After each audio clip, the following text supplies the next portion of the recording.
There we Perfect, go. thank you. Yeah, thank you so much for asking me to talk about shared medical appointments. Look, I've been a GP for a couple of years, and a few years ago, I really felt stuck with my chronic disease management in particular. I felt that I was actually not achieving anything, despite my best efforts to help people make healthier choices or better lifestyle decisions.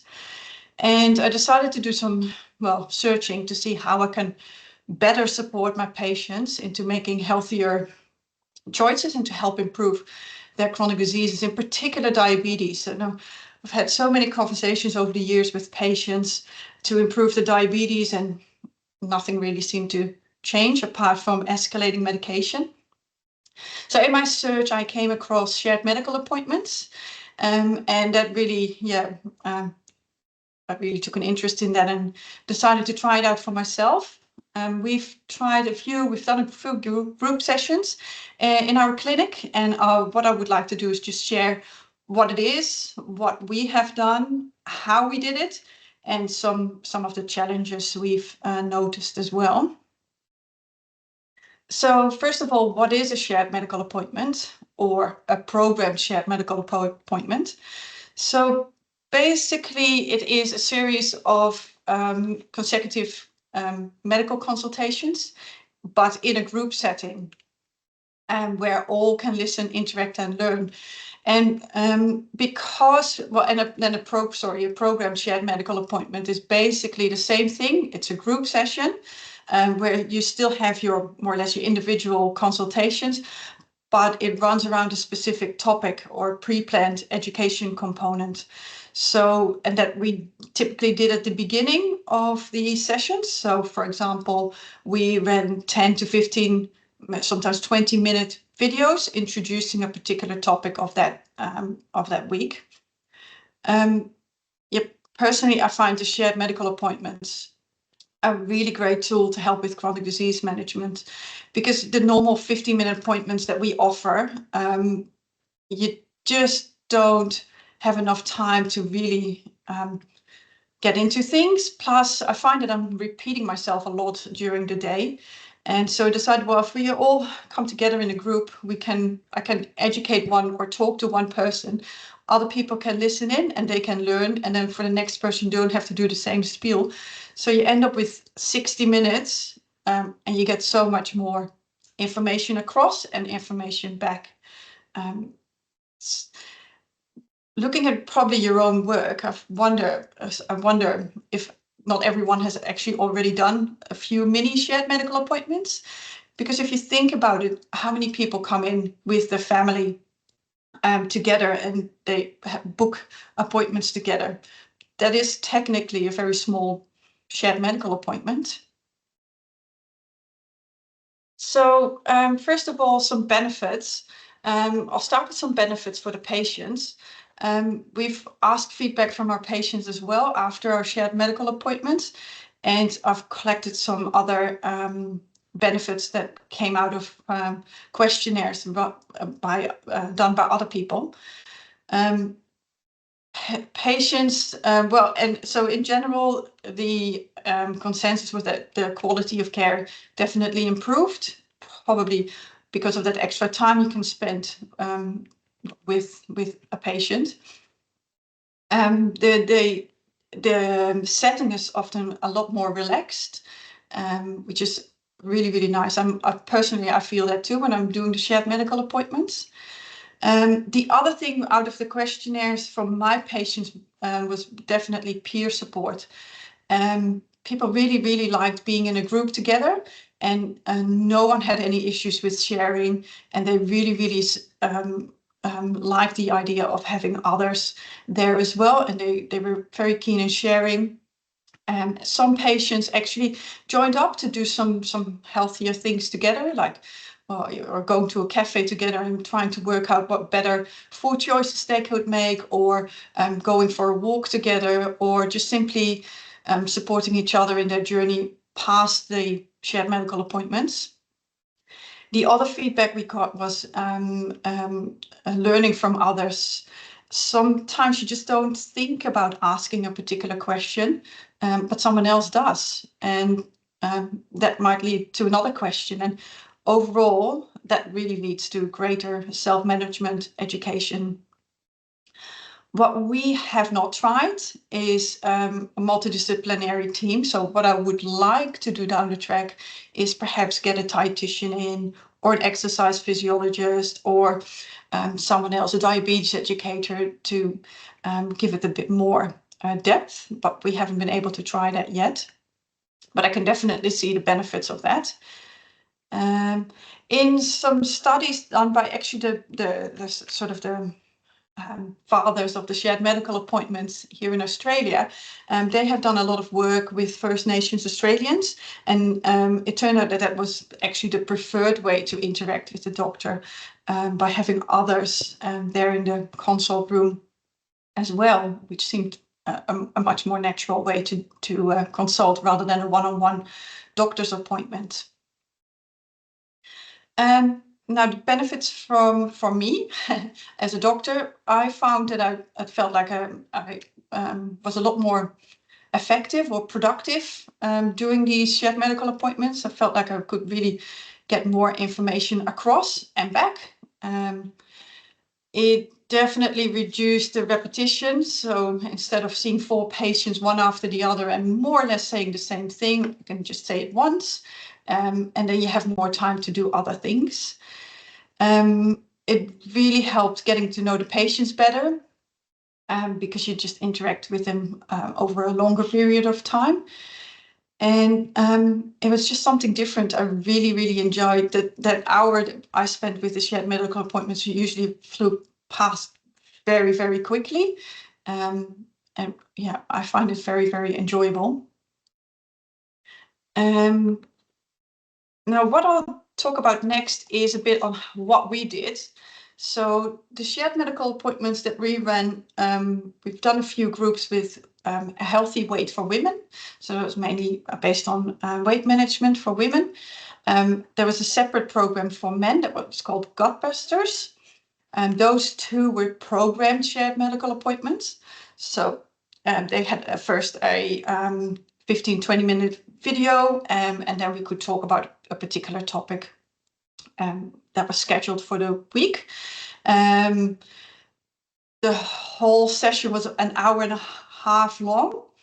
First half was typically run by our nurse, and I would more or less join for the last hour, and go through some questions and things. We did 6 sessions run fortnightly, so of 12 weeks, and every session had a different topic, like mindset, nutrition, physical activity, etc. The third shared medical appointment we did was not programmed. It was called the LIFT project, which is a mental well-being program. What we did there is that was part of an improvement plan that I was doing. Patients basically had an online self-paced access to the online LIFT project, and we would organize fortnightly to monthly get-togethers, so we could talk about the learnings from those particular sessions. So they weren't programmed at all, and those sessions were completely different because you had actually no idea what you were going to talk about that particular session, which had its own challenges or scariness, but that always turned out to be really, really good. Now, before we started to do the shared medical appointments, we did familiarize ourselves with a shared medical appointment course, which we did through the Australasian Society of Lifestyle Medicine, ASLM. That just helped prepare better on what to expect and how to set it up. Now, I found it quite scary in the beginning to start, because I didn't have any workbooks or anything, and no structure. So I decided to buy a program. So I've got a reference later on of the program that we used, but it is a program that contained the videos, workbooks for patients, and the guidance and fridge magnets and a few other little gadgets for patients. But for us, it provided us with a scaffold on how to run these ones. I think what I'll do next actually is possibly let go of that particular structure and give more my own spin, but it really helped me to set it up in the beginning. Now, the other thing, of course, you need to do is invite or enroll patients. We initially just asked patients as they came in to see if they were interested. And when we had enough interested patients, we could actually start, although we did target to start at a particular date. One thing we've learned is that you're probably best to enroll 12 patients that will definitely rock up, because in reality, 8 will then actually rock up. Space, we did need to organize a space because we need to have a larger room than your average consultation room to do these meetings. We were lucky enough to use the waiting room of pathology, which is in an adjacent building next door to us.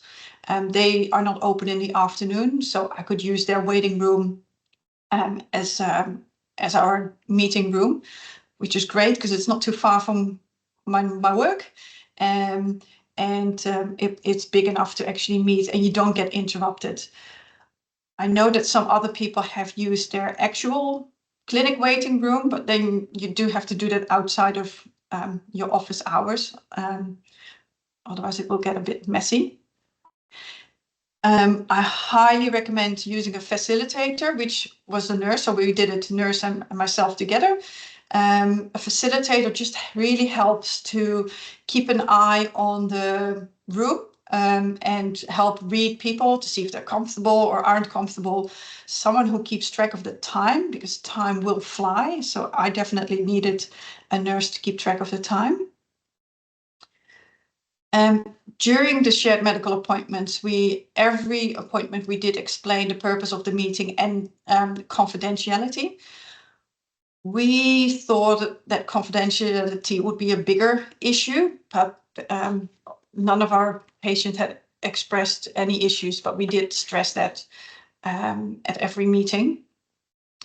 So like I said before, in the program Shared Medical Appointments, the first 10-20 minutes, we did run an educational video, saved our voices, I suppose, and it was a nice structured video on the topic, which for us was weight management for women and men. And then we used the rest of the hour to get people to ask questions and to brainstorm what they could do and help on what to focus on for the next fortnight or anything that would come up. After the shared medical appointments, I had to write all my notes. It would be great if you could have someone who could write notes for you while you're there, but yeah, that probably only works if you have an intern or a medical student with you. I did make a template that I kind of could copy paste more or less the main things, like this is the topic of the session and briefly what we would talk about, and then add a few personal notes to it, just save me some time. After the shared medical appointments, of course, the billing, and I've just dedicated a different sheet or slide to that, so I'll talk about that later.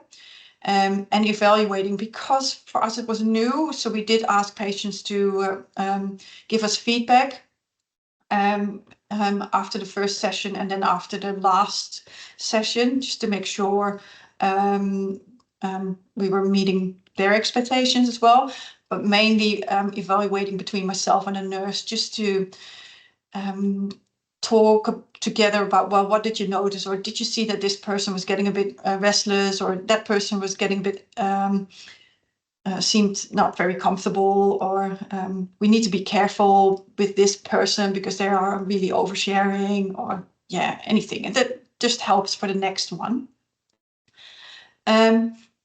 Now, like I said before, our sessions were like 6 sessions over 12 weeks. after the last session, nobody wanted to stop. So we've actually really liked and enjoyed to continue beyond the 6 sessions. And we continue with monthly 1 hour sort of check-in sessions. And as we've done more weight groups, they kind of join together because you will lose some patients over the time. And yeah, eventually I did, because I had to do other things, I had to stop the healthy weight groups. But some are actually have managed to find their way back in, and they just make a booking altogether or consecutively in my diary. They all come in together, or 3 of them, and we do still a really mini shared medical appointment with 3 people. Now, yeah, billing is a big thing. So with the MBS items that are available, there's no specific item for group sessions, but it is acceptable to use your normal time-based items. So that can be your item 3, 23, or 36, depending on how much time you've spent with that particular person. That is sometimes a little bit difficult to determine because when you educate, you basically talk to everyone at the same time. But what I did is if I had 8 patients in that 1.5 hour, I would bill them at 3 or 23, depending on how much interaction I actually had with them. Just bear in mind that when you bill at 23, the minimum time spent on a consult is 6 minutes. And yeah, you just have to be a little bit mindful and think about how much time you've roughly spent on this person. When you have a nurse, they could also charge a 10997, or might be a different item number actually for the metropolitan areas. If those patients are eligible, so they have to have a GP management plan. But that is another item number you could use.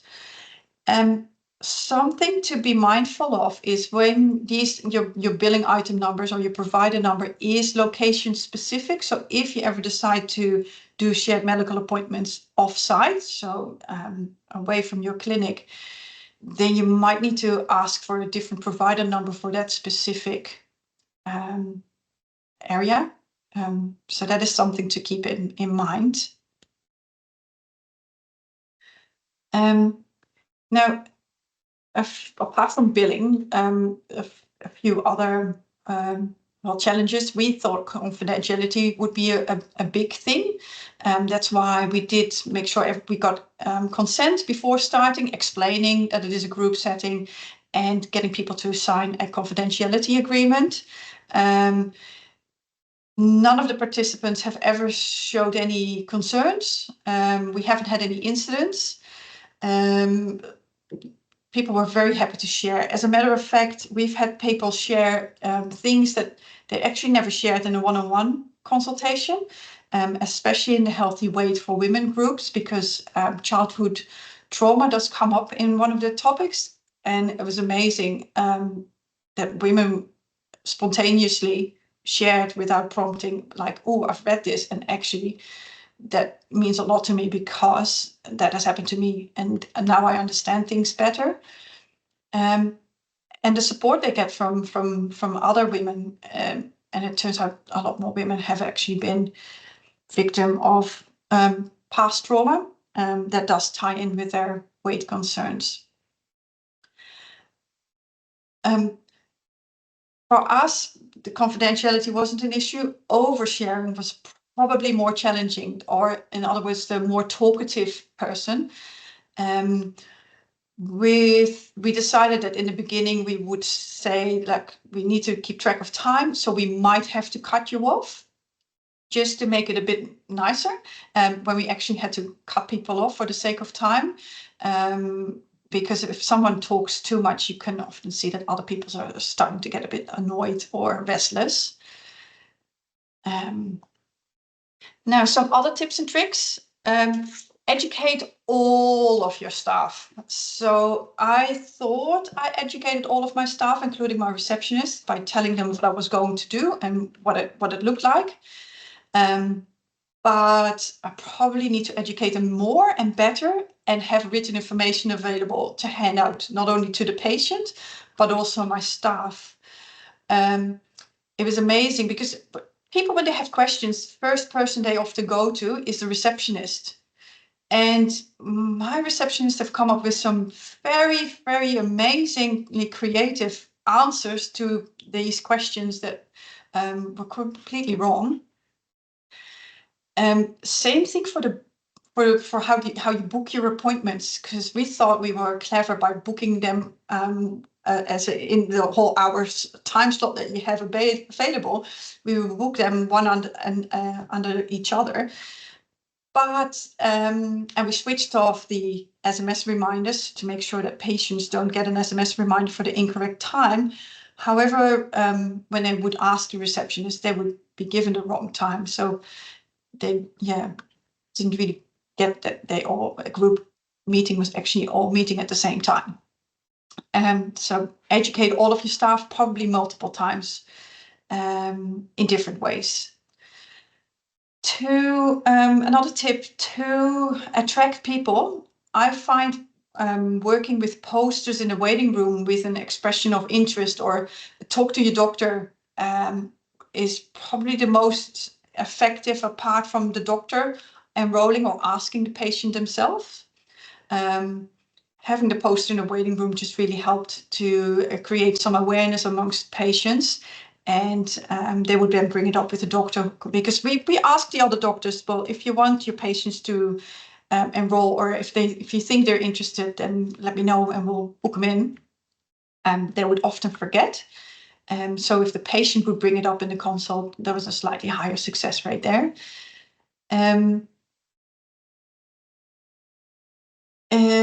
Think about how you use your booking system. I just briefly touched on that, just to make sure you don't send people SMS reminders with the wrong times, and to make sure people understand, or your staff understands, that we all start at the same time. Using name tags is fantastic, because I'm in a small town. Most people know each other, but not everyone, and it's easier. And you don't, especially when you're scribbling notes for people you don't actually know, because you're not their GP. Although most of the participants were actually my own patients. But using name tags is just easier. It's nicer for the patients as well, to take that unfamiliarity away. If you want to save yourself some time to help with your notes afterwards, I would recommend to create an autofill template, because you do write down the same thing for most people down. We did have access to a laptop that we could write the notes, but I chose not to use type as we were doing the shared medical appointment, because it's just so much nicer to just talk without the interference of a computer. Having the laptop was sometimes handy if you needed to look something up. I know some people have used whiteboards to write down HbA1cs or weights or those, but we found that a bit invasive, so we haven't used that. But yeah, sometimes it could be handy to have a look at your clinical records to reflect back onto.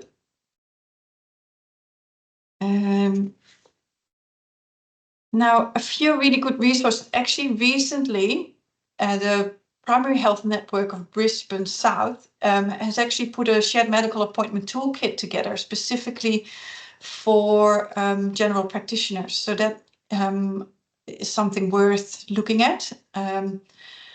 Well, I hope I've been able to give you some practical tips and tools as well. But yeah, they've got like templates available as well for how to invite patients, or if you want to send them letters or SMSs. I think they've got some templates for that. So we've used a purchased program for the weight management for women, or healthy weight for women, and the Gut Busters program. So I bought that of Lifestyle Medicine Programs.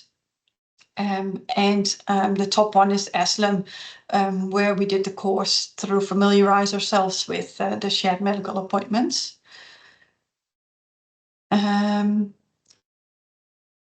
That is basically taking me to the end of my presentation.